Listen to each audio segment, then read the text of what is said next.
Parce qu'il me fume. Des fois, je regarde ses vidéos, il me fait trop rire. Tu me fais trop rire, Henrik. T'es un malade. Des fois, Luffy t'es... va arriver sur Elbaf pour affronter Im-sama. Allez, Je sais que vous attends, aimez pas attends, attends, Météori, mais attends, attends. Allez, c'est parti pour C'est parti pour la react de la vidéo d'Henrik 21. Luffy Gear Nemesis. L'éveil interdit, le de Dark Nika. One Piece 1190. Review finale. Allez. Luffy va arriver sur Elbaf pour affronter Im-sama. Je sais que vous aimez pas mes théories, mais croyez-moi, on a tout dans ce chapitre qui nous montre que Oda va choisir cette piste comme dans Bleach quand Ichigo a affronté Ulikura, comme dans Naruto quand Naruto a affronté Pain, et comme Gon quand il a pété un plomb vers Neferupito. Non, Luffy n'est pas comme ça. Le côté obscur de son personnage, et on a tout dans ce chapitre. Le mentor qui est blessé, le discours pour que Luffy prenne enfin au sérieux les menaces qui l'entourent. Est-ce que Scopper-Gaban va mourir sur Elbaf? Non, je rigole, je fais un peu des théories tirées par les cheveux, mais je vais pas théoriser la mort d'un personnage dans One Piece. Et Eiichiro Oda qui nous glisse discrètement que Joy Boy n'est peut-être pas la figure à suivre. L'arc Elbaf nous avait déjà présenté un Nika destructeur, c'est l'heure pour lui de venir et d'affronter directement. Lui a déjà Im-sama. confirmé que Si tu Luffy aimes n'a ce genre de aucun vidéo, côté n'hésite pas à obscur. Ben liker, oui, elle a pas commenter, réussi à le partager, me donner transformer. directement ton avis en commentaire. Et bien sûr, après cette vidéo, vous Exactement. ne verrez plus jamais Joy Boy de la même façon. Il y a un détail que nous donne Scopper-Gaban dans ce chapitre. Si tu le recroises avec les éléments que nous a donné le Dr Vegapunk à la fin de l'arc Egghead quand il parle du siècle oublié, tu peux commencer à avoir des pistes sur la prochaine forme, la prochaine évolution de Luffy. Déjà, il y a un rapport hyper particulier entre l'équipage de Gold Roger et Im-sama. Le plus grand défaut de One Piece, j'ai l'impression, c'est que les gens se parlent pas. Il y a beaucoup d'intrigues qui sont développées autour de deux personnes qui auraient pu se parler et désamorcer les problématiques en 2 secondes. Je parle par exemple de Harald et Loki. Mais passons. Là, on a l'équipage du roi des pirates qui a mis la main sur le trésor de Joy Boy, et Im-sama qui fait quand même une fixette sur Joy Boy. À la fin de Egghead, quand elle sent le hacké de Joy Boy, elle pète un plomb. Donc toi qui fais une fixette, tu n'as pas pris au sérieux un équipage qui est devenu roi des pirates. Non, mais quand tu vois le flashback, Im-sama dit Gold Roger, il est devenu roi. Ok, veuillez ne pas propager cette information. Non, mais genre, c'est tout. Il y a un équipage qui a réussi à mettre la main sur ton ennemi pendant lequel tu t'es battu pendant 100 ans dans le siècle oublié. T'as dû réunir 20 rois pour le mettre à l'amende et prendre le pouvoir. Et une personne, le roi des pirates, tombe sur son trésor et toi, tu n'interviens pas. Tu préfères intervenir.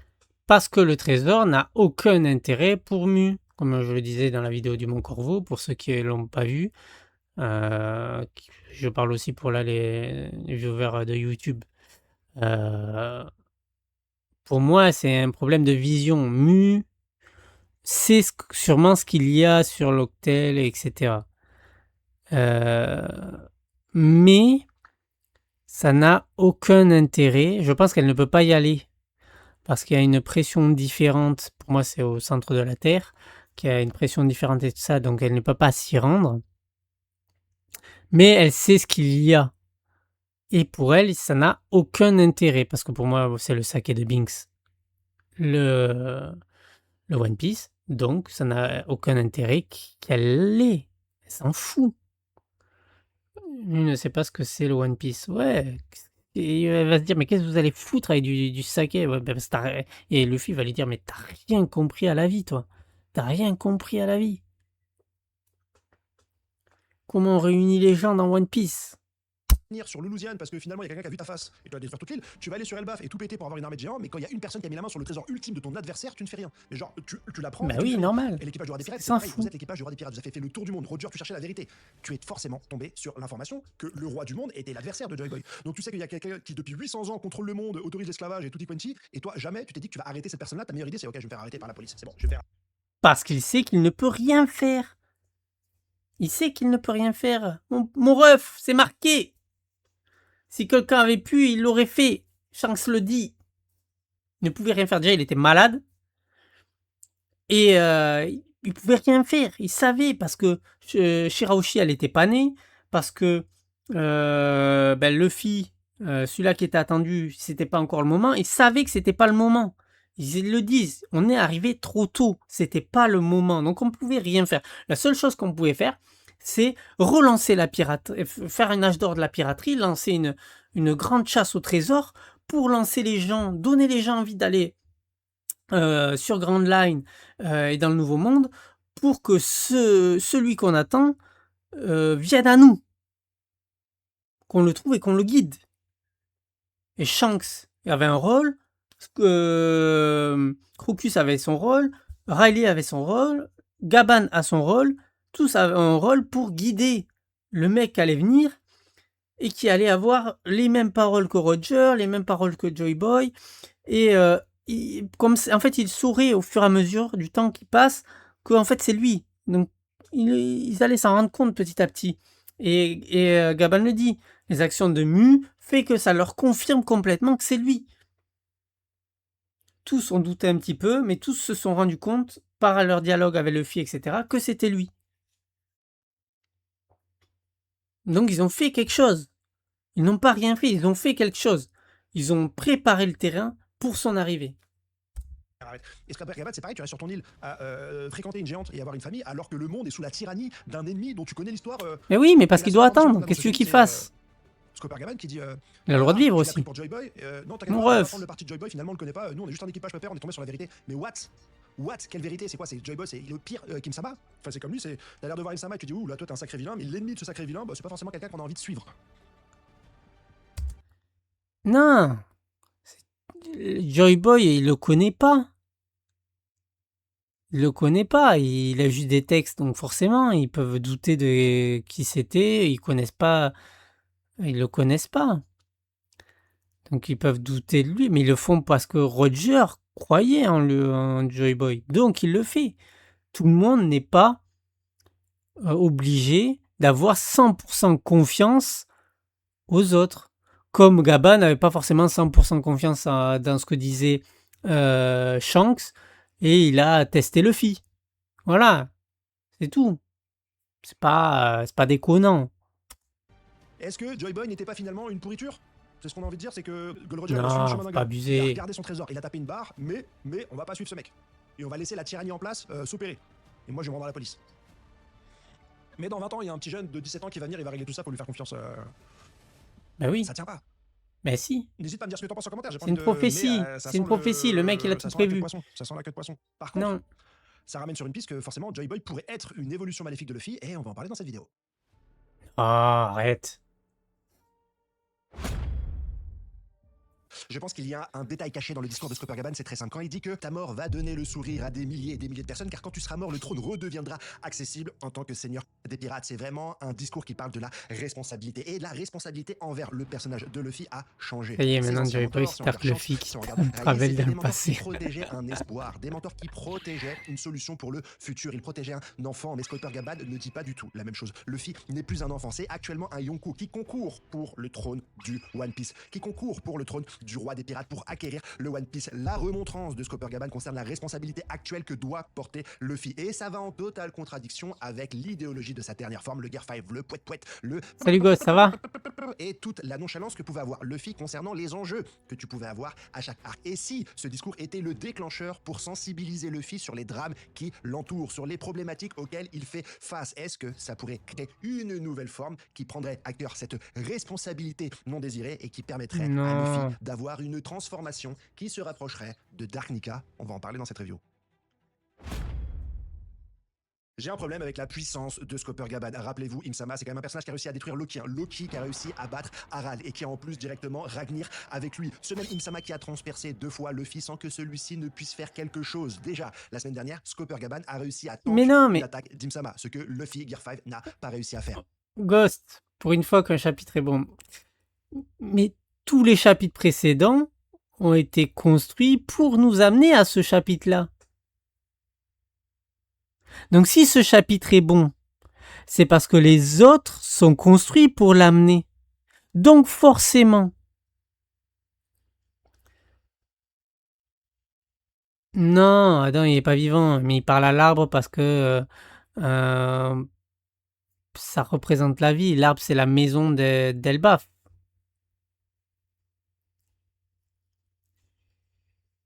Arrête de mentir. Ben si, moi je sais pas si c'était ironique ou pas, mais le chapitre il est bon parce que tout nous y a conduit, tout a été fait en sorte. En fait, la vérité, c'est que tu étais dans la pomme de Oda depuis le début. Que Oda, il voulait faire rager un peu ses lecteurs à dire ouais, Oda il en fait trop avec Gear 5, le Gear 5, machin, etc. C'est ce qu'on disait la dernière fois. Et là, tu te rends compte que en fait c'est bon, il a compris. Mais non, mais en fait il a joué avec toi en fait. Il voulait que tu réagisses comme ça. Et c'est pour ça qu'Oda c'est un auteur très bon. C'est parce qu'Oda il sait prévoir comment vont réagir ses lecteurs. il fait les choses pour les faire rager, etc. Pour après, hop, il met le passage qu'il faut, qui va dire, eh ben, en fait, tout ça, c'était pour ça. Et là, tu dis, ah ok, ah, incroyable. Il est trop fort. Voilà.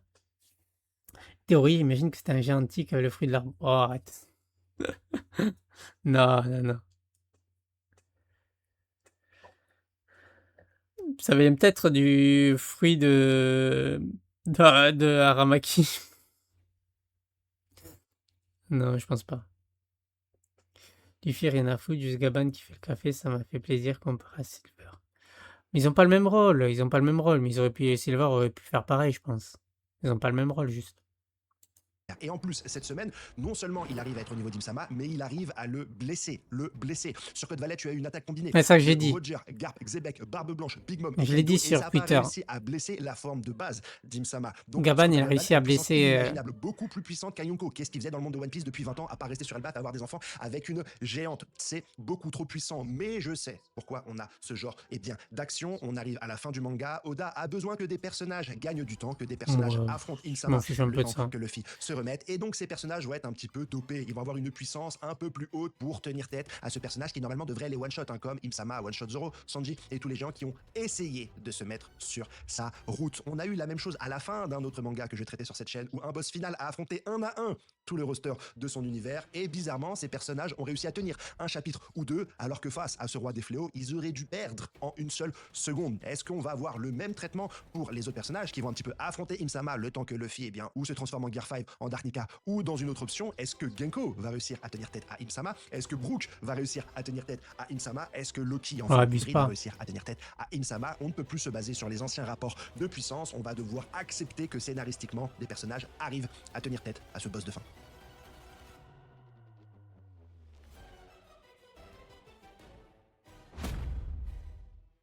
Copper Gaban, le bras coupé, ça sert à rien. Alors ok, je suis sensible à la plastique, je suis sensible à l'image, j'aime bien ce personnage qui se sacrifie, qui paye de sa chair son affrontement avec Imsama, c'est logique et ça fonctionne au niveau tension. Mais si on branche notre cerveau 30 secondes, on sait que ça n'aura aucun impact. On l'a déjà vu il y a quelques chapitres avec Girl, qui a eu ses doigts Au moins, coupés et je qui a suis été d'accord. soigné Il par doit pas perdre Toppo. en On Dark sait que ce Nika, genre ça de doit pas blessure dans arriver. One Piece, ça ne vaut rien. J'aime Tu as pas pas. mal de portes de sortie qui vont permettre au personnage de retrouver sa santé. Et ça arrive à chaque fois dans les fins d'œuvre. Ça arrive dans JJK, ça arrive dans Bleach. Tu peux perdre 15 litres de sang, tu peux perdre ta jambe, ton bras, tu auras toujours Orime qui viendra te soigner. Et bien là, t'as Chopper qui viendra te soigner. Ça n'a aucun impact. Oda, tu es obligé de sacrifier ce personnage, de le faire mourir pour que, il... Non. Il peut pas. De toute façon, c'est l'homme à la cicatrice de feu. Il peut pas mourir. Par contre, d'autres peuvent mourir, oui. Comme je l'ai dit une autre réacte, euh, Jarl. Mais bon, il est vieux, donc truc. Mais un truc qui serait très impactant, je pense, c'est si t'as Dory et Brogy qui bloquent une attaque de Emu et que t'as Dory ou Brogy qui restent en protégeant soit Dory, soit Brogy. Dory qui pousse Brogy et qui prend l'attaque de Mu et meurt, un peu comme le Hakai de Big Mom et Kaido, que Zoro a bloqué quelques secondes, ben là, tu aurais la même chose, sauf que ça serait Dory et Brogy qui bloquent l'attaque, et il y en a un des deux qui reste, quoi. Dark Nika, c'est juste une mauvaise interprétation de Nika par des enfants pour moi. Je trouvais ça turbona si ça arrive vraiment avec Luffy. Ouais, c'est pas Luffy, quoi. C'est pas Luffy. il est un impact dans cet arc. Et il faut, avant la mort, tout comme c'est ça dans Dragon Ball Z, que Scopper Gaban dise à Luffy: protège la nature, protège Elbaf, ce royaume que j'aime, protège ma femme, protège mon fils, pour que Luffy pète un plomb, pour qu'on ait de l'impact, pour qu'on ait quelque chose qu'on n'a jamais vu Luffy perdre son Non, sang-froid et se il y a transformer plus que en ça. Dark Luffy pour combattre Insama. Il n'y a C'est que pas là Luffy, ça. on C'est pas aura Luffy. du respect et de l'impact pour le sacrifice. Au contraire, au contraire. Luffy est plus du genre à si un de ses amis meurt, alors il aura échoué. C'est plus ça. Luffy est dans cette optique-là. Il ne veut pas voir un de ses amis mourir. Parce que ça veut dire qu'il aura échoué. Donc il pètera pas un plomb. Il est pas Luffy n'est pas quelqu'un qui va péter un plomb face à la mort de quelqu'un, mais plutôt secouer dans l'autre sens, dans le mauvais sens.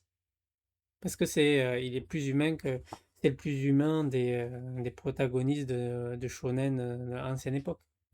De Scopper Gaban, on ne peut pas aller au-delà, on est à la fin de l'œuvre et toutes les pirouettes que tu as déjà utilisées, on les connaît, on est des experts de One Piece. Il faut que tu ailles vers une décision radicale pour le bien de cet arc. Oui, que Luffy se rende. que Luffy se rende pour protéger Elbaf. Là, ça choquerait tout le monde. Personne s'y attendrait. Personne s'y attendrait. Enfin, si, moi et tous ceux qui me suivent.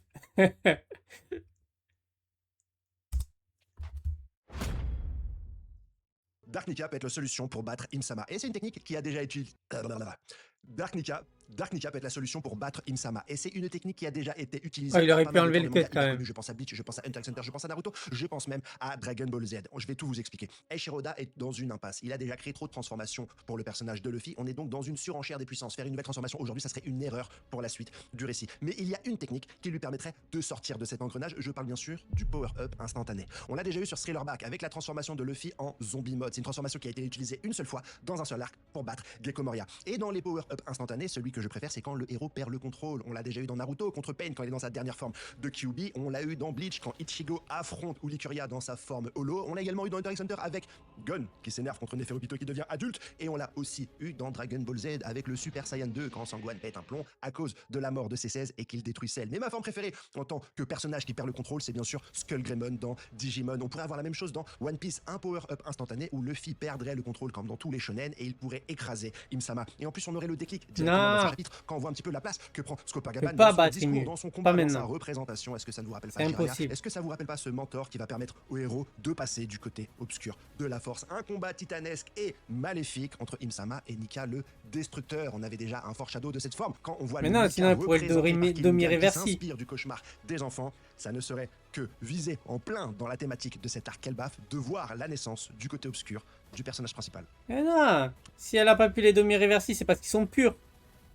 S'il devient méchant, enfin Dark Petit making of pour vous Nika. parler de comment est-ce que j'ai construit cette miniature avec mon Minimaker qui concerne Dark Nika, Primal Luffy, pour vous expliquer un petit peu le processus créatif sur comment est-ce que je fais un choix de personnage et comment est-ce que j'échange avec mon Minimaker pour avoir le résultat final. Je commence à réfléchir à la miniature à partir du mardi quand j'ai les spoilers, je connais un peu les éléments du chapitre et j'essaie de comprendre c'est quoi l'élément le plus excitant, celui qui a le maximum de chances de vous faire cliquer. Par exemple, même si c'est un chapitre qui est centré sur Gaban, je savais que c'était pas un personnage qui représentait le plus l'excitation ou qui allait faire cliquer les gens. Et en plus, je me suis dit Gaban, il y a beaucoup de gens peut-être qui vont l'utiliser en miniature. Et quand tu vas voir un petit peu toutes les reviews One Piece, je me suis dit, il faut vraiment que tu vois quelque chose de différent pour cliquer, surtout que ça sort le dimanche.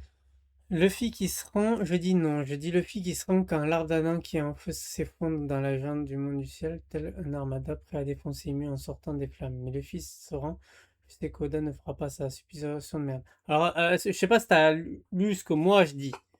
Moi je dis que Ymue, alors déjà Zoro et Sanji vont perdre, mais Gunko va renvoyer Killingham et Summers à Marijois par le cercle qu'elle les a invoqués. Elle va les renvoyer. Du coup, Mu va se retrouver toute seule. De là, Zaza va être annulée, tout ça. Elle va pas pouvoir capturer les enfants. Donc elle va s'énerver. Elle va ramener Uranus au-dessus d'Elbaf. Et Loki et Luffy vont voir dans le futur Uranus détruire Elbaf. Et là, il y a deux choix qui vont s'offrir à eux. Les mêmes choix du début. Soumettez-vous ou mourrez. On sait que Loki s'est sacrifié pour le bien d'Elbaf. On sait que c'est son pays, c'est lui qui le dit. C'est mon pays. Il ne pourra pas continuer le combat en sachant que s'il continue, Elbaf va être détruit. Il ne le fera pas. Il ne tuera jamais, il ne fera pas quelque chose qui pourrait mettre en danger Elbaf et ses habitants. Et donc, il va devoir se soumettre. Et ça, en fait, ça rendrait la chose encore plus dramatique par rapport au fait qu'il a affronté Ymue, il a dit « Moi, je ne me soumets pas ». La seule chose qui peut faire soumettre Loki à Ymue, c'est que Ymue menace la destruction de tout ce qu'il protège. Uranus, ce n'est pas pour maintenant pour moi. Gaban qui dit protéger Adam, Adam qui s'effondre, Luffy perd alors que les gens du ciel arrivent pour la guerre. Pas trop compris la fin, mais non, il dit pas protéger Adam, il s'excuse parce il tranche Adam. Le truc, c'est que là, si Uranus, ça va être maintenant parce que justement, ça a été teasé dans l'arc juste avant, à Egghead, que Mu l'a utilisé. Et c'est le plus logique. Et derrière, on aurait Luffy qui se rendrait, parce que, en fait, Mu va imposer à Loki pareil d'affronter Luffy. Et du coup, Luffy, il va se rendre. Il va se rendre parce que ça a été teasé 2 fois dans l'arc par Gaban. La première fois, quand il affronte Luffy, il dit je me rends. Et là, quand Gunko menace de tuer Koron, Gaban se rend. Ce n'est jamais arrivé dans le manga qu'un mec aussi puissant que Gaban dise je me rends.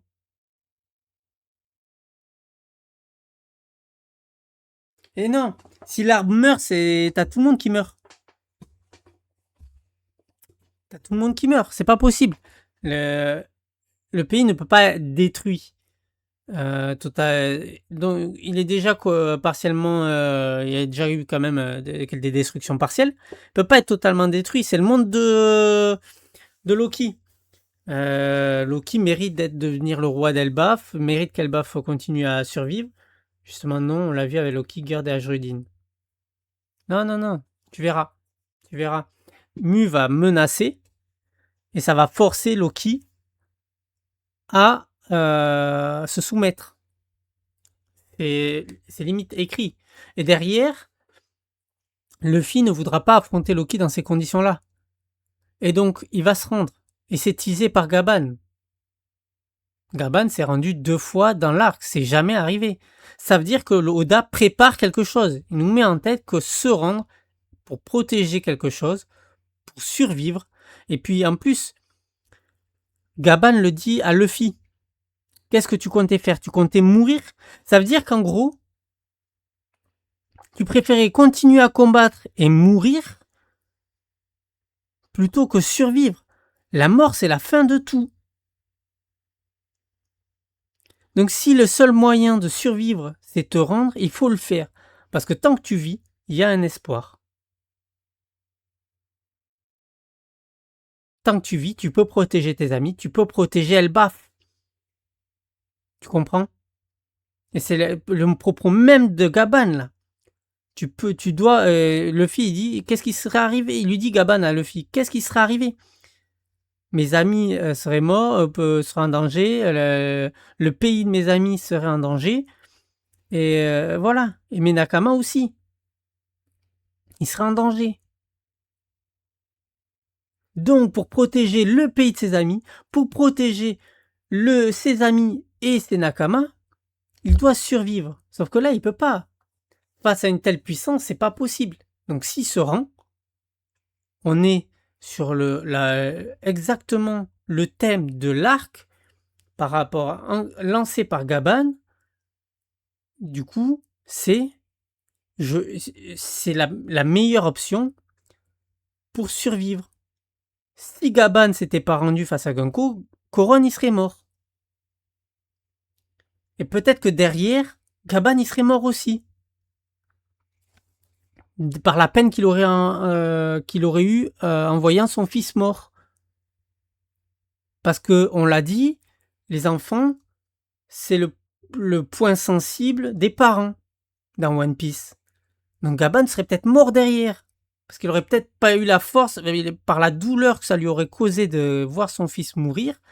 Dans One Piece, t'as pas de power-up suite à la douleur de la perte. Il y en a pas. C'est jamais arrivé, ça n'arrivera pas.